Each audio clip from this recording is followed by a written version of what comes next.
दर्शकबिन नमस्ते। आज हामी तपाईलाई धेरै खुल्दुली राखिरहेको युट्युबरहरूले भिडियोहरू कस्तो खालको बनाउँछ अनि कुन खालको माइक्रोफोन युज गर्छ भन्ने खालको कुरामा तपाईहरु पनि अलिकति कन्फ्युज हुनुहुन्छ। त्यो मलाई पनि भएको थियो, किनभने हिजो मैले सोचेको थिएँ हामीले भिडियोहरू बनाउँदाखेरि कस्तो खालको साउन्ड ल्याउनु पर्छ, भिडियो कस्तो खालको बनाउने भनेर अलिकति चिन्तन मान्छेमा हुन्छ।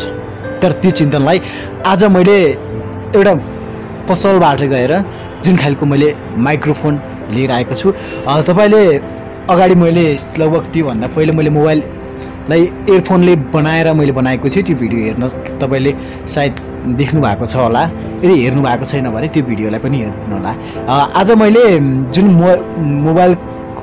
मोबाइलको लागि भनेर चाहिँ मैले एउटा उनमा के मोबाइल शपमा देखेको थिएँ हैन, त्यो खालको मैले अलिकति सोधेर मैले बुझेँ।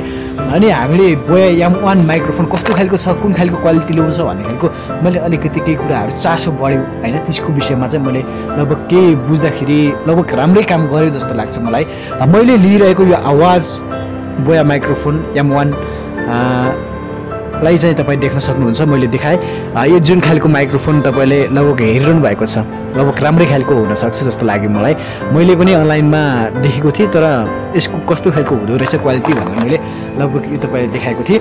अनि यो माइक्रोफोनको तपाईँले जो झुन्ड भन्छ यो होइन, यो तार तपाईँले जति लामो पनि लगभग तपाईँको यो कति मिटरसम्म छ, धेरै लगभग 6 मिटरसम्मको केबललाई चाहिँ हामीले लगभग ढाउन सक्छ। किनभने हामीले जस्तै अन्तर्वार्ता ल्याउनु पऱ्यो तपाईँहरूले होइन, कुनै ठाउँमा गएर एउटा केही खालको भिडियोहरू बनाउनु पऱ्यो भने अलि राम्रो खालको क्वालिटी भएको माइक्रोफोन आवश्यकता पर्छ। तपाईँले अलिकति त्यो खालको फिलिङ भइरहेको हुन्छ होइन।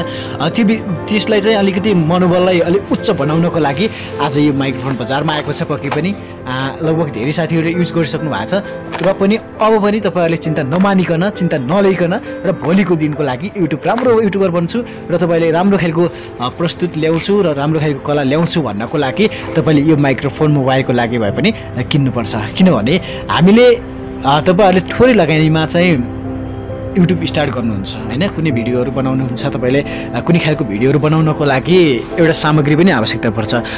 कतिपय साथीहरूले चाहिँ के गर्नुहुन्छ भनेपछि DSLR क्यामेराबाट चाहिँ भिडियोहरू कति राम्रा भिडियो क्यामेराहरू लिएर आउनु भएको हुन्छ, तर अलिकति थोरै लगानीमा चाहिँ मान्छेले केही राम्रो गर्न सक्यो भने, निरन्तरता दिइसक्यो भने यही युट्युबबाट पनि हामीले पैसा कमाएर त्यहीबाट पनि किन्न सक्छौँ है साथीहरू। त्यही भएर पक्कै पनि साथीहरू तपाईँहरू कति पनि नडराइकन नलजाइकन र तपाईँहरूले पनि चाहे जस्तो कुराहरू पाउनुहुन्छ भने किन सपिङ नगर्ने भन्ने कुरामा चाहिँ ध्यान दिनुहोस्। हुन्छ साथीहरू, हामीले यो भिडियोलाई तपाईँको लागि बनाएका छौँ। कस्तो लाग्यो साथी? तपाईँले राम्रो लाग्छ लाइक कमेन्ट सब्सक्राइब गर्न पनि नभुल्नु। तलको रातो उसमा चाहिँ देखाइरहेको छ, अनि कि त्यसमा अलिकति क्लिक थिचिदिनु होला, किनभने सब्सक्राइब गर्नु भएको छैन भने हामीले यस्ता खालका भिडियोहरू तपाईँको लागि धेरै खालको भिडियोहरू बनाएका हुन्छौँ। हामी विभिन्न एपिसोडका भिडियोहरू लिएर आउँछौँ र यो भिडियोहरू चाहिँ तपाईँले सहजै रूपमा उपलब्ध गर्नको लागि हाम्रो सब्सक्राइब हामीले चाहिँ यो गोर्खाली युट्युब च्यानल भन्नु चाहिँ सब्सक्राइब गरिदिनु हुन म सबैलाई अपिल गर्दछु। र यो भिडियो अन्तिमसम्म हेर्नुहुने सम्पूर्णलाई पनि विशेष धन्यवाद आभार गर्दै आजको यो सानो भिडियोबाट म छुट्टिन चाहन्छु।